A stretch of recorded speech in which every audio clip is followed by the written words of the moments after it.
Hello guys, welcome back to our channel. Friends, ఈరోజు మనం మన రాజమహేంద్రవరంలో ఉన్నటువంటి గొల్లల మామిడారిలో ఉన్న సూర్యనారాయణ స్వామి యొక్క దేవాలయం గురించి తెలుసుకుందాం. సూర్యనారాయణ స్వామి వారి యొక్క టెంపుల్ ఉంది కదా, ఈ టెంపుల్ అనేది మనకి 1902లోన బసివిరెడ్డి గారితో నిర్మాణం అనేది జరిగింది. ఈ టెంపుల్ యొక్క నిర్మాణం చూసుకుంటే స్వామివారి ఆలయంలో పంచరాత్ర ఆగమ శాస్త్రాలు ఉంటాయి అనమాట. ఈ ఆగమ శాస్త్రం ప్రకారం జూన్ మాసంలో మనకి ఈ నిర్మాణం అనేది జరిగిందనమాట. ఇక్కడ చూసుకుంటే మనకి కళ్యాణ మహోత్సవాలు అనేవి శ్రీకృష్ణ కార్తీక మాసాల్లో మనకి జరుగుతూ ఉంటాయి. సో ఫ్రెండ్స్, ఇప్పుడు మనం వెళ్తున్నాం కదా, ఈ వెళ్తున్నది ఈ టెంపుల్ యొక్క ఎగ్జిట్ గేట్ నుంచి నేను స్టార్ట్ చేసుకుంటూ వీడియో అనేది షూట్ చేశాను. సో తర్వాత ఎంట్రన్స్ గేట్ నుంచి కూడా మేము చూపిస్తాను చూడండి. సో మన ఎగ్జిట్ గేట్ ఎట్లా పోతే ఎంట్రన్స్లో మనకి సూర్యనారాయణ స్వామి యొక్క జెండాలు కనిపిస్తాయి. అండ్ ఇక్కడ లైటింగ్ అనేది సెట్ చేస్తున్నారు. ఇంకా ఈ మధ్య జాతర అనేది ఉంది ఇక్కడ టెంపుల్ దగ్గర. సో ఇట్లా మనం ముందుకు వెళ్తే రోడ్డు పాయింట్ దగ్గరలోనే ఉంటుంది. ఇక్కడ మనం వెళ్ళాలనుకుంటే ఆటోస్ అయితే వెళ్ళవలసి ఉంటుంది. ఇక్కడ బస్సెస్ అనేవి అవైలబిలిటీ ఉండవు. మేము ఇట్లా లోపలికి వెళ్తున్నప్పుడు ఈ ఎంట్రన్స్లో ఒక బోర్డు అయితే పెడతారు, చెప్పులు అనేవి బయట విడిచి రావాలని చెప్పేసి ఇన్స్ట్రక్షన్స్ అయితే ఇచ్చారు ఇక్కడ. అండ్ ఇట్లా మనం లోపలికి వెళ్ళామనుకోండి, ఇట్లా లోపలికి వెళ్తున్నప్పుడు టెంపుల్ అయితే మాత్రం చాలా ప్రశాంతంగా అయితే నాకు కనిపించింది. ఇంకా ఈ చుట్టూ చూసుకుంటే జెండాలు ఇవన్నీ మనకైతే పెట్టి చాలా పురాతనమైన టెంపుల్ అనమాట. మనకి ఈ రీసెంట్గా చూసుకుంటే టెంపుల్స్ అనేవి రీసెంట్గా చాలా అట్రాక్షన్ కడుతున్నారు. బట్ పురాతన కాలంలో ఉన్న టెంపుల్స్ ఉంటాయి కదా, ఆ టెంపుల్ యొక్క స్ట్రక్చర్ కానీ కన్స్ట్రక్షన్, వే ఆఫ్ కన్స్ట్రక్షన్ కానీ చాలా డిఫరెన్స్ అనేది ఉంటుంది. ఇక్కడ చూడండి, పిల్లర్స్తో మనకి టెంపుల్ అనేది ఎంత అందంగా కట్టారు. ఇట్లా మనం ముందుకెళ్ళామనుకోండి, ఇక్కడ సూర్యనారాయణ స్వామి ఉంది కదా, సూర్యనారాయణ స్వామి వారి యొక్క విగ్రహం అనేది మనకు కనిపిస్తుంది. ఈ విగ్రహం దగ్గర పూజలు అనేవి కొన్ని ప్రత్యేకమైన రోజులు మాత్రమే నిర్వహిస్తారనమాట. కళ్యాణం కానీ ఏమైనా జరుగుతాయి కదా, అట్లాంటి డేస్లో మాత్రమే ఇక్కడ పూజలు అనేవి చేస్తారు. మిగిలిన టైంలో ఏంటంటే మనకి టెంపుల్లోనే దర్శనం అనేది మనకు ఉంటుంది స్వామివారిది. అసలు ఈ సూర్యనారాయణ స్వామి వారి యొక్క దేవాలయం ఉంది కదా, ఈ దేవాలయంకి ఎలా చేరుకోవాలనే దాని గురించి ఇప్పుడు తెలుసుకుందాం.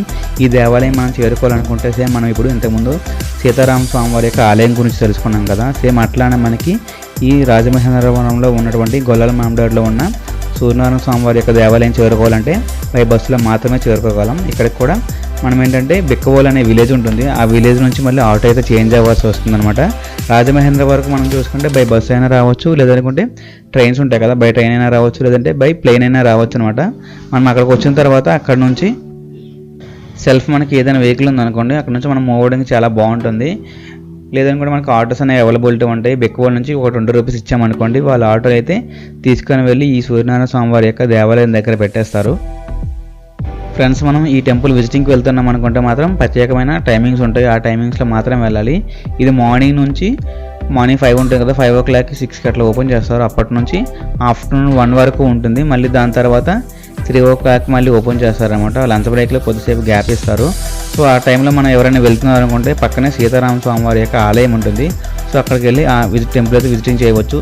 సీతారామ స్వామి వారి యొక్క ఆలయం అనేది మనకి ఎప్పుడు ఓపెనింగ్లో ఉంటుంది, బట్ ఇక్కడ సూర్యనారాయణ స్వామి వారి ఆలయం అనేది పర్టికులర్ టైంలో మాత్రమే ఉంటుంది. సో ప్రజెంట్ ఇక్కడ చూడండి, గేట్ అంతా క్లోజ్ చేసేసారు. క్లోజ్ చేసిన తర్వాత ఇక్కడ ప్రసాదం కౌంటర్లో మాత్రం పర్సన్ అయితే ఉంటారనమాట. మనం ఏదైనా కొంతమంది అర్జెంటుగా వచ్చి చూసి వెళ్ళిపోతాం అనుకుంటారు కదా, సో అట్లాంటి వాళ్ళు అయితే మాత్రం మనకి డోర్ అయితే క్లోజ్ చేస్తారు. గర్భగుడిలోకి వెళ్ళలేము.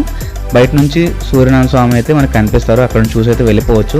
లేదు మేము గర్భగుడిలోకి వెళ్ళి మొక్కుకుంటాం అనుకుంటే మాత్రం ఒక 1 hour 2 hours వెయిట్ చేసాం అనుకుంటే గర్భగుడిలోకి మనం పంపిస్తారు. మన దగ్గరగా వెళ్ళి చూసి అయితే స్వామివారిని దర్శించుకోవచ్చు. సూర్యనారాయణ స్వామివారి టెంపుల్కి ఇది ఎంట్రన్స్. ఇప్పుడు మనం చూస్తున్నాం కదా, ఇది ఎంట్రన్స్. ఈ ఎంట్రన్స్లో మనకి ప్రెజెంట్ కొన్ని చేర్పులు మార్పులు చేస్తున్నారు.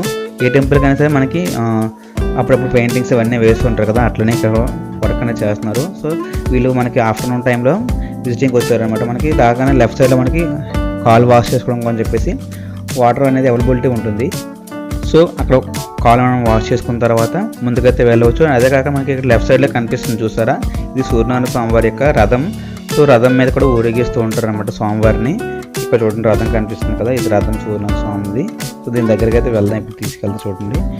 ఈ టెంపుల్లో కూడా మనం వితౌట్ పర్మిషన్తో ఎటువంటి వీడియోస్ అయినా షూట్ చేయకూడదు. నేనైతే ఇక్కడ మేనేజ్మెంట్ ఉంటుంది కదా, మేనేజ్మెంట్తో మాట్లాడి వాళ్ళ పర్మిషన్తో అయితే మాత్రమే వీడియో అనేది షూట్ చేశాను. ఫ్రెండ్స్, ఇప్పుడు మనం టెంపుల్లోకి వెళ్దాం. ఎంట్రన్స్ నుంచి టెంపుల్ అనేది ఎలా ఉండి చూద్దాం. మనం ఇట్లా లోపలికి వెళ్తున్నాం అనుకుంటే లెఫ్ట్ సైడ్లో మనకి కూర్చోడానికి లెఫ్ట్ రైట్లో మనకి డిచెస్ అనేవి ఉంటాయి. ఇంకా మనకి విగ్రహాలు అనేవి కూడా చాలా ఉంటాయి.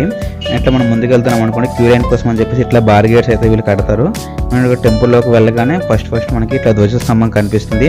ఇక్కడ చూడండి, ఈ స్తంభం మనం చూసుకుంటే అర్థమైపోతుంది ఎట్లాంటి కన్స్ట్రక్షన్స్ అనేవి పూర్వకాలం రాజులు ఉంటారు కదా, ఆ రాజుల కాలం నాటి కోట కన్స్ట్రక్షన్ స్ట్రక్చర్ అనమాట. ఇప్పుడు విజయనగరం కోట చూసుకున్నా సరే, లేదనుకుంటే చాళుక్యులు కానీ ఇట్లా పూర్వకాలం రాజులు ఉంటారు కదా, వాళ్ళ యొక్క కోటలు ఉంటాయి కదా, ఆ కోట యొక్క స్ట్రక్చర్ అనేది మనకి ఇట్లా వైట్ కలర్లోన కర్వ్డ్ అయిపోయి ఉంటాయి.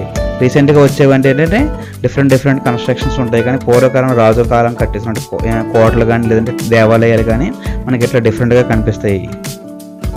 నార్మల్ టైంలో చూసుకుంటే ఈ టెంపుల్లో ఎక్కువ రష్ అనేది ఉండదు, కానీ కొన్ని ప్రత్యేకమైన డేస్ ఉంటాయి కదా, ఆ డేస్లో వస్తే మాత్రం ఇక్కడ స్పెషల్ దర్శనం కూడా అవైలబుల్ ఉంటుంది. ఈ స్పెషల్ దర్శనం కాస్ట్ వచ్చేసి 100 రూపీస్ అనేది ఛార్జ్ చేస్తారు.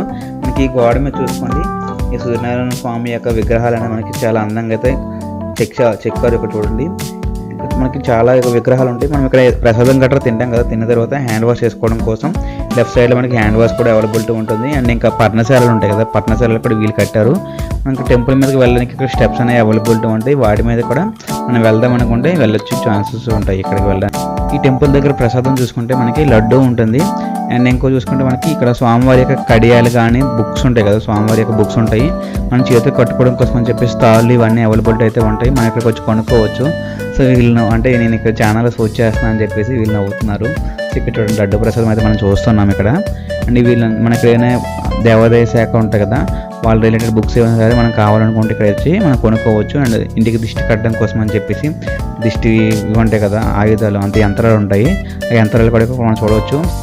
సో ఇప్పుడు మనం స్వామివారి యొక్క దర్శనంకి అయితే వెళ్ళిపోదాం. సో చూడండి, ఇక్కడ ఎంట్రన్స్లో మనం చూసుకుంటే స్వామివారి యొక్క విగ్రహాలు అనేవి 3 పెడతారు. అండ్ అదే కాకుండా లోపల చూసుకుంటే పూలదండల అలంకరణతో సూర్యనారాయణ స్వామివారి అయితే మనకి కనిపిస్తారు ఇక్కడ.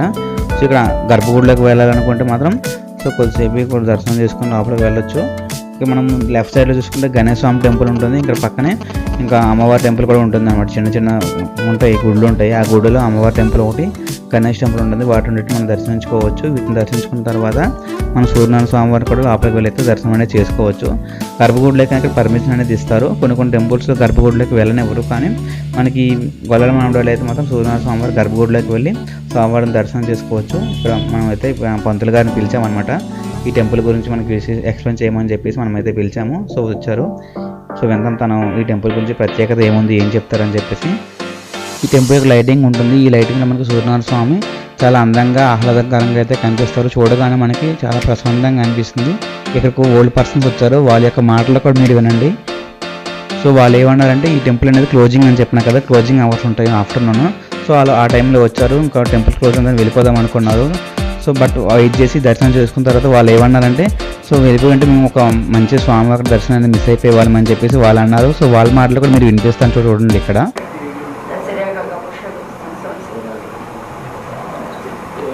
వెళ్ళదా లోపలికి వెళ్ళి నాకు వరకు వెళ్ళొచ్చు అనుకుంటా.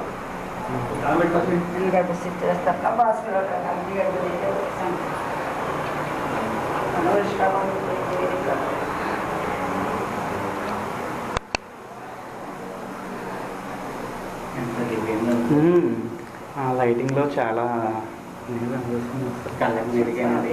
మేము అనుకోకుండా వచ్చాం, అది వైజాగ్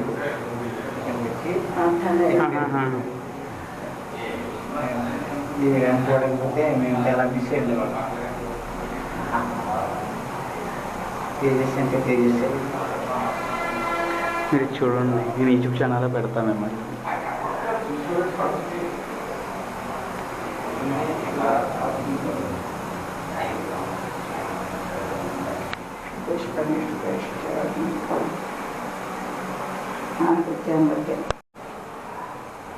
जय सुधा सवितुर्मंडल मध्यवर्ती नारायण सचिदासन सन्निविष्टः केयूरवान् मकरकुण्डलवान् किरीटिहारी हिरण्मय मुहूर्तशङ्खचक्रः उषापत्नी छाया संज्ञा समेत श्री सूर्यनारायण स्वामी देवस्थानं పెదపూడి మండలం గొల్లల మామిడాడ కాకినాడ జిల్లా.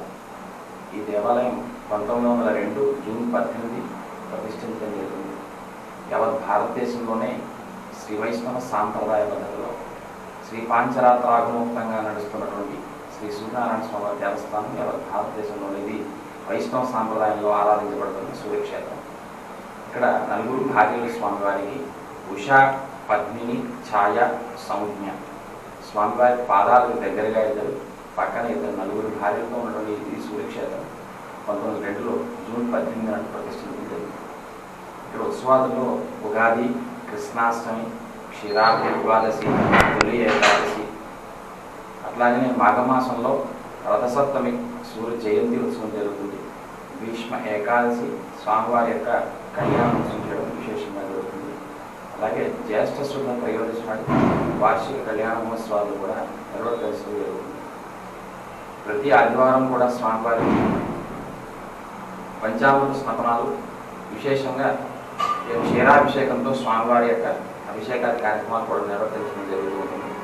ఉత్సవమూర్తులు బయట ముఖమండపంలో వేయించింపజేసి ఈ యొక్క స్వామివారి అభిషేక మహోత్సవాలకు భక్తులకు విశేషంగా ఆ యొక్క మనసులో ఉండేటువంటి కోరికలు విశేషంగా చేయడానికి, ఆ కోరిక సంకల్ప సిద్ధి చేయడానికి కూడా స్వామివారికి అభిషేకాల కార్యక్రమాలు చేయడం జరుగుతుంది.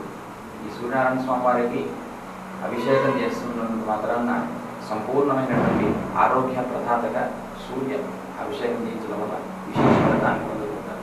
ఈ దేవాలయంలో నవగ్రహ దోషాలు ఉన్నటువంటి వారు కూడా ఆ యొక్క నవగ్రహ దోషం సంబంధించినటువంటి గ్రహ శాంతికి సంబంధించినటువంటి గ్రహ జపాలు, నక్షత్ర హోమాలు ఇటువంటివి సంబంధించి చేయించుకుని ఈ దేవాలయంలో చేయించిన తర్వాత సుమారు 40 రోజుల తర్వాత నుంచి వారు అనుకున్నటువంటి ఆ యొక్క కోరిక ఏదైతే ఉంటుందో ఆ నవగ్రహ శాంతి కూడా జరగడం, ఆ యొక్క భక్తుల యొక్క కోరిక కూడా సకాలంలో తీరడం జరుగుతుంది. ఈ దేవాలయంలో మాఘమాసంలో ఉత్సవాలు జరుగుతూ ఉంటాయి. మాఘమాసం 4 రోజులు కూడా స్వామివారికి ఉదయాన్నే ఈ యొక్క దర్భ తెచ్చిన తర్వాత స్వామివారికి సుప్రభాత సేవ చేసి, సుప్రభాత సేవ అనంతరం స్వామివారికి ఈ యొక్క ఉత్సవమూర్తులకు అభిషేకం చేసిన తర్వాత స్వామివారి యొక్క ఈ యొక్క అరుణ సౌర పారాయణంతో ఈ యొక్క సూర్య నమస్కారాలు, అట్లాగనే స్వామివారికి అష్టోత్తరనామార్చన ఇవన్నీ చేసిన తర్వాత నీరాజమంత్ర పుష్పాలు జరుగుతూ ఉంటాయి. అట్లాగే రథసప్తమికి ఆ రోజు స్వామివారి రథోత్సవం గ్రామ పురోహితులతో కూడా అంగరంగ వైభవంగా జరుగుతూ రథోత్సవాన్ని కూడా గ్రామ పురోహితుల్లో ప్రజలందరి సమక్షంలో భక్తులు ప్రజానికం అందరూ కూడా ధరించి ఆ యొక్క రథాన్ని అందరూ కూడా లాగి స్వామివారి యొక్క సేవను తమ తమ అభీష్టాలను నిర్వర్తించేలా రథోత్సవాన్ని కూడా నిర్వర్తిస్తూ ఉంటారు. ఈ దేవాలయంలో ఒక పక్క లక్ష్మీనారాయణ స్వామి, ఒక పక్క సత్యనారాయణ స్వామి, మధ్యలో సూర్యనారాయణ స్వామిగా నారాయణ త్రయక్షేత్రంగా ఈ దేవాలయాన్ని ప్రతిష్ఠించడం జరిగింది. అలాగనే ఈ దేవాలయంలో విశేషంగా వివాహాలు కూడా చేయడం జరుగుతుంది. ప్రధానంగా మనకి అన్నవరం క్షేత్రంలో వివాహాలు అధిక సంఖ్యలో చేస్తున్న తర్వాత దాని తర్వాత స్థానంలో మళ్ళీ మనకి ఈ యొక్క వివాహాలు చేసేటువంటి దేవాలయంగా కూడా సూర్యనారాయణ స్వామి దేవాలయంలో భక్తులందరూ కూడా ఆ యొక్క మొక్కుగా పెట్టుకున్న వివాహ మహోత్సవాన్ని కూడా స్వామివారి దేవాలయంలో చేసుకుని వెళ్ళడం జరుగుతుంటుంది. ఇక్కడ వివాహం అయిన తర్వాత మళ్ళీ అన్నవరం దేవస్థానంలో స్వామివారి దగ్గరికి వెళ్ళి అక్కడ కూడా వ్రతాన్ని, ఆ యొక్క స్వామివారి యొక్క దర్శనాన్ని కూడా చేసుకోవడం భక్తులందరూ కూడా ఆనవాయితీగా వస్తుంటుంది. రథోత్సవం కూడా స్వామివారికి చాలా విశేషంగా ఉంటుంది. భీష్మ ఏకాదశి నాడు కూడా రథోత్సవం చేస్తాము. అట్లాగనే రథసప్తమికి కూడా ఈ 2 రోజులు కూడా స్వామివారి యొక్క తిరువీధుల మహోత్సవంగా చాలా విశేషంగా ఈ యొక్క భక్తులందరూ కూడా పాల్గొని ఆ యొక్క రథోత్సవాన్ని కూడా చాలా అంగరంగ వైభవంగా నిర్వర్తిస్తూ ఉంటారు. ఈ యొక్క దేవాలయంలో అనాదిగా వస్తున్న ఒక ఆచారం. ఫ్రెండ్స్, ఇప్పుడు మనం మన రాజమహేంద్రవరం ఉంది కదా, రాజమహేంద్రవరంలో ఉన్నటువంటి గొల్లల మామిడాడులో ఉన్నటువంటి సూర్యనారాయణ స్వామివారి యొక్క దేవాలయం గురించి తెలుసుకున్నాం. అండ్ ఇదే కాకుండా మనకి రాజమహేంద్రవరంలో ఉన్న ఏదైనా వాల్స్ గురించి తెలుసుకోవాలనుకుంటే మన ఛానల్ ప్లేలిస్ట్లోకి వెళ్ళి చూడండి. మనం రీసెంట్గా అయితే స్టార్ట్ చేసాం రాజమండ్రి వాల్స్. అండ్ గైస్, ఇవే కాకుండా మన శ్రీకాకుళం జిల్లాలో కానీ హైదరాబాద్లో ఉన్నటువంటి ఏమైనా విజిటింగ్ ప్లేస్ చూడాలనుకున్నా సరే మన ఛానల్ ప్లేలిస్ట్లో అయితే వీడియోస్ అనేది యాడ్ చేశాను. సో అందులోకి వెళ్ళి వీడియోస్ అనేది చూడవచ్చు. ఆ వీడియోస్ కానీ మీకు నచ్చినట్లయితే లైక్ చేయండి, షేర్ చేయండి అండ్ సబ్స్క్రైబ్ చేయండి.